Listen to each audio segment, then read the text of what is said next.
We now return to our feature presentation, Joker. Oh, you think this is funny? I do, Murray. That's sick. Here's another joke for you, Murray. What do you get when you cross a narcissistic and sociopathic scum in a position of power with a magic cell phone app? What? You get what you deserve!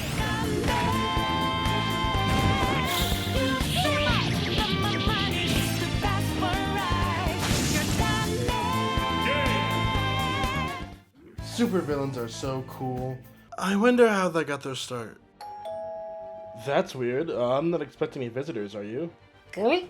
Well, I better go see who it is. Better not be any... Holy crap, it's Spider-Man! Well, come on in, sir. So what can I do for you, Mr. Spider-Man? Well, yikes, my life is in shambles. Things just, they haven't been the same since Venom took the kids. Gee, that's rough. Not to sound rude or anything, but what does this have to do with me? Well, I want you to make a video about superheroes. Otherwise, you can kiss your Spider-Man movies and games goodbye forever. So if I don't make a video about superheroes, you're never gonna be in any of the Spider-Man movies or video games. Yes. Well, why don't we start where all good stories start? The Bible.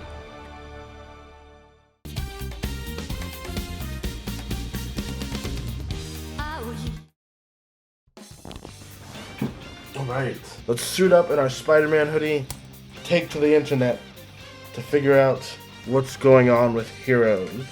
So it turns out I actually lied. We're not going to be talking about the Bible. We're going to talk about the Epic of Gilgamesh, which, for those of you not in the know, is what most historians consider to be the oldest piece of recorded literature. It dates back to roughly, 2100 BC. So it's got a couple years over the Bible as far as collected, published works go. That's not to say the Bible didn't come before it. It was just this was documented completely in its entirety before. This was like in between the Old Testament and the New Testament, basically. But the Bible is also another good place to start when we look for heroes, though. Who do we typically look to for guidance except for Solomon, King David? Daniel's considered a great hero. Back in the day, a hero was defined by typically two things: their courageous and distinguished actions in battle, and their chosenness, we'll say, divine chosen, hand-picked crop from the heavens above. So basically, you're either really, really good at killing people, or God said you were special. To go back to the Book of Gilgamesh and the Bible, both of them see stories of men encountering overwhelmingly impossible odds in battle. Although with Gilgamesh there is a bit of a sour note, because he was not able to find the immortality that he went out on his quest to embark. He got his friend killed, he killed some monsters, and he got to his goal, and at the very end, He fumbled the bag. So definitely one of the biggest jobber moments in history, if I might add. and I would like to point out, history has always had a distinction between heroes and gods. It would seem gods were more attributed to divine aspects of the world, such as weather and crops and human emotions. They did not have to overcome the same struggles, typically, that a general hero would become. Your Perseuses, your Odysseus's, your modern men who were through tales of adventure were able to overcome great enemies and perhaps obtain magical items that granted them powers.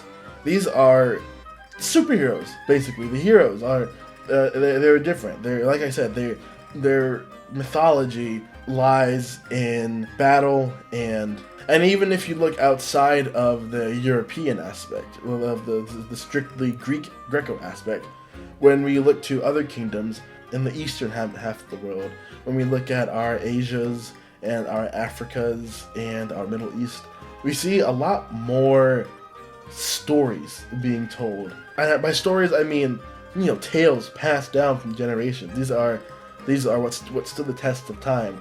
your Sinbads, your Aladdins, your if you're Arabic, maybe perhaps you might have heard of some of those, the genies. The Norse mythology has Fjolnir, a great king who died in a vat of mead. Okay. Well, you know, we talked about Sinbad earlier. Did you know one time Sinbad strapped a piece of meat onto his back and was carried away by a giant bird? Wait, didn't that happen in Dark Souls?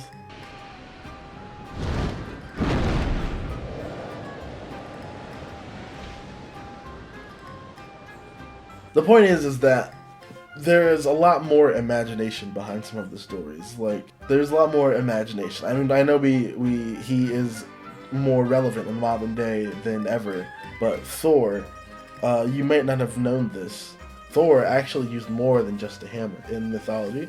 He was more of a really hardcore Viking. These Vikings, they really got down and dirty. You didn't even have to be a god necessarily to get special powers. I mean, Thor obviously was gifted on the battlefield, and while Hermes, yes, he is a god, he was not able to fly.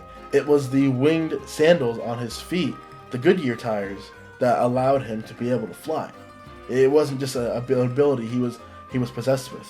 There's also Carmine, which is King Arthur's lesser-known blade, his trusty dagger. King Arthur, obviously of Excalibur fame, and being one of the strongest kings in mythological history, most notable, and that's to go into his Knights of the Round Table and their esteemed feats. I mean, even Sir Lancelot and Merlin the Magician. We have a lot of characters, and there's this rich history to go off of. Going back to this mystical dagger, it was said to have given King Arthur the ability to cloak himself in shadows, and then he used it to kill a witch. That's pretty metal, okay? How many countries do you know whose kings have cloaked themselves in shadow just to strike out one of their ops? King Arthur, not gonna lie, total goon. And for those of you who are saying, well, being rich is a superpower, you're right.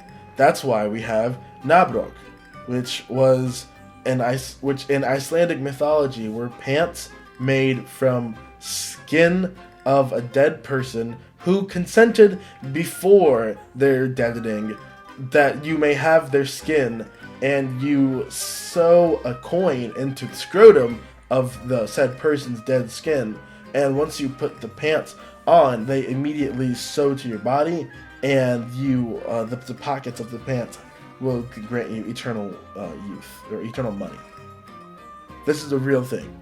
Icelandic people believe this at a certain point. The point is, America is such a new country. It's so new. It's so new. Some of these stories go back thousands of years, since before 2000. In the 1800s, they were looking at these stories of the Greeks, and even to a certain extent, people in China were looking at figures like Guan Yu and other characters like Nobunaga, who were notorious warlords in their own country, but were revered with a sense of respect for being such strong and mighty warriors. Technology wasn't a thing. You were getting down and dirty. So there was a lot more creative liability when it came to recounting their stories to younger generations. It's almost like the more history you have, the more stories you have to tell. I guess that would be a good way to put it. Well, I wanted to look at American heroes, so we can try to kind of track the trajectory from hero to real life figures like Joan of Arc, who fought for causes they believed in. Because at a certain point, that's what war really boils down to, right? Causes you believe in. History is written by the victors, and so the heroes we remember typically are the ones who fought in battle. Unless you're a Confederate, in which you remember the people who tried to keep slavery a thing in the South. Lee deemed slavery a moral and political evil in any country, but considered it a greater evil to the white man than to the black race, since blacks are immeasurably better off here than in Africa. While we're speaking of American heroes, some people would consider General Custer an American hero. Some people would consider General Lee a hero. It's who am I to say who you look up to? It's merely the status they perform. What constitutes a hero is arbitrary at the time. If a society had considered what we consider now, which is good acts and morals and saving people justice, heroes back in the day would be more focused on people, on nursing, the Mother Teresa types of caregivers, helpers, guardians. We don't have real people who can swoop down and save someone from a burning building, but we do have Dolly Madison. In my quest for research into heroes, I stumbled upon the U.S. Department of Interior's homepage, in which they listed American heroes. The President Executive Order named 31 heroes that will have a statue in the National Garden of American Heroes. The task force is currently seeking recommendations from governors, counties, and American people for additional heroes that should be added. The National Endowment for the Humanities is also compiling a list that meets the definition of an American hero. Where is that definition? I do not know. Maybe we should look that up. But here I was scrolling through all of these lovely people, the Frederick Douglasses and Davy Crockett's of the world, and then I see this big titty colonial chick. And I'm like, oh my god, Dolly Madison, what is she famous for? Well, I kid you not, this is her American hero status. Play the classical music, please. In 1974, Aaron Burr introduced his good friend James Madison to a young widow by the name of Dolly Todd. Todd had lost her husband to the yellow fever epidemic that swept the Philippines. that had swept Philadelphia the year before. Madison, who represented Virginia in the House of Representatives, was smitten, and by August he proposed. In September 1974, the couple was married. The Madisons lived in Philadelphia for the next 3 years before moving to their family farm at Montpelier, Virginia. When Thomas Jefferson became president in we're not really even talking. She got married to a president, right? When Thomas Jefferson became president in 1801, the Madisons moved to the new capital, Washington, D.C. Dolly Madison helped the bachelor president furnish the White House and used her talents as a hostess to bolster her husband's work as Secretary of State. James Madison succeeded Jefferson as president, and during his 2 terms, 1908 through 1917, Dolly served as the White House's hostess, originating the role of First Lady. Wow, it took all that to say she was the very first Lady. Let's see what else they have to say about her. When British forces attacked Washington in 1814, she ordered one of the slaves who worked in the White House to save Gilbert Stuart's iconic portrait of George Washington, thereby preventing it from burning in a fire that engulfed the White House. The Madisons returned to Montpelier in 1817, and Dolly lived there with her husband until death in 1837, when she returned to Washington, where she lived near the White House until her death. So for those of you who missed it, she was the First Lady. She ordered a slave to run into the White House when it was being engulfed in flames to save a portrait. And then she died 20 years later. I guess nothing went on in between that. That was important enough for the U.S. Department of the Interior to tell me about. Are there some more secrets that I don't know about behind here? What's going on here, huh? Are there some secrets about Dolly Madison that you guys don't want me to know? America is full of many people.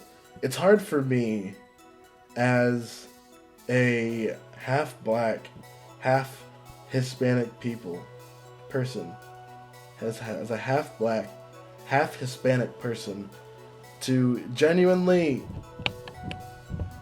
take a look at the list of proposed heroes and not see just a bunch of... I don't want to bring the mood down here, Spider-Man, but there's not a lot of cool people in American history, man, especially for people like me. If you want, I can keep going through the superhero thing, okay? In 1902, the Chicago Tribune, they started publishing Hugo Hercules, which is often considered to be the first superhero by modern standards. I mean, you got a big guy big man suit, don't cars, big white guy. And then you all let's not forget about radio dramas too, right? Buck Rogers and Flash Gordon. Those were pretty popular for a time in the 30s before television started. Also, we should fast forward to 1936 when the Phantom first appeared. He's that guy from the old newspaper funnies you used to read. He's not very good comics, pretty boring. That was 1936, and 2 years later, the world's very first Superman would appear. So after 1938, Superman, we had the first appearance in 1939 of Batman. And in the same year, we met the original Captain Marvel, also known as Shazam. And by the time 1940 rolled around, we had the very first superhero team in America, the Justice Society of America.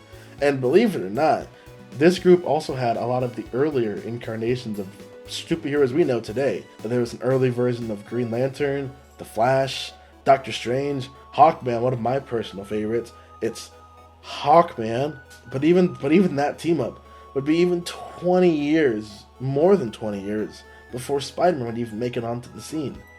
You know, I tried looking up when the first term of superhero originated, and Wikipedia just said it was in 1899. It wasn't able to give me a source, so I guess that's my fault for using Wikipedia, but it did mention that the ideas of mass vigilantes had been existing since the late 19th century, what with the rise of train robberies and gold rush in America. These masked bandits, we should say, mass groups of people would get together and form official vigilantes, in some cases government sanctioned. There just wasn't enough police out there, in a way, to handle the area. And in a lot of ways, I don't think it would be too unfair to say that a lot of these sort of vigilante systems are the grandfather of modern policing.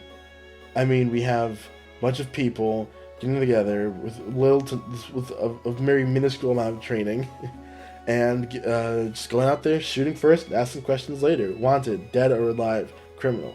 So that's always nice. That's always nice to consider when we're looking at superheroes.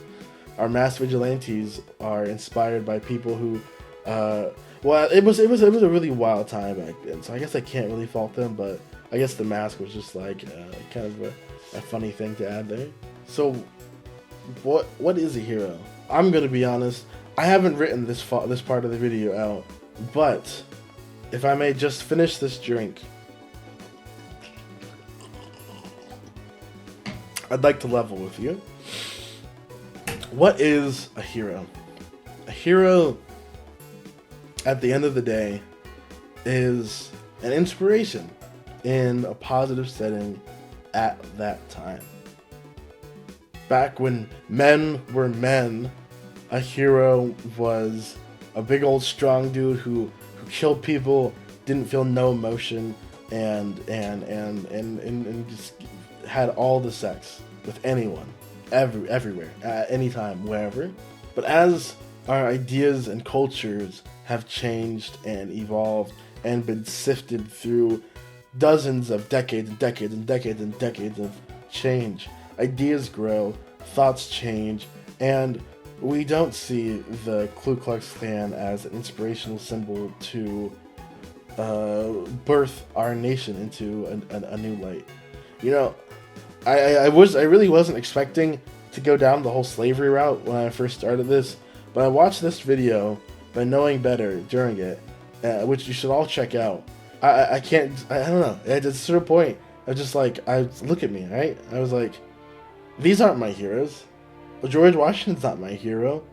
He chopped down a tree. You know, I really like appreciate you guys for the whole like American Revolution thing, but like, I didn't ask to be here, and my ancestors didn't ask to like have their land like forcibly taken through like false treaties and broken promises, and we didn't ask to be like totally completely subjugated by the law in just like ever in the entire history of America. I think we can all look back and agree that slavery was bad.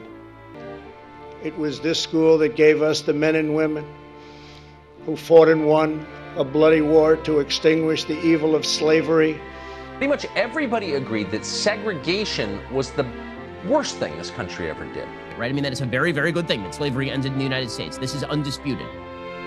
But So, here are some heroes who also thought slavery was bad. So, I'm gonna put a nice little slideshow up of some real heroes that I think we should be looking up to. Just to really dig back into my roots, we have this person who did this wonderful and amazing thing. We have this person who was able to survive this, although they'd unfortunately passed shortly afterward. We also have this person who was very impressive and died for, I think, what we can assume is no reason.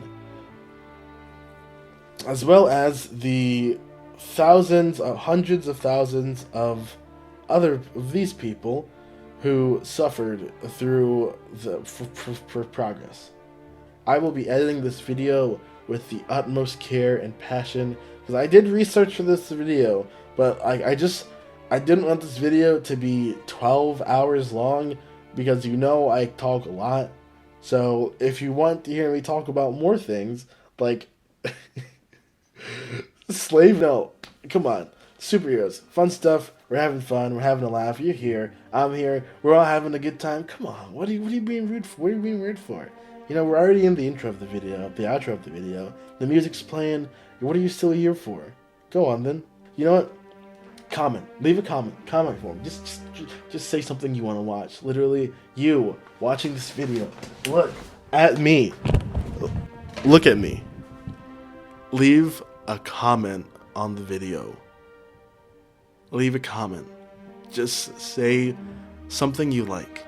And if you like it, I will make a video about it. Interact with me socially on this network. Alright? Peace. Love. Mwah. Mwah.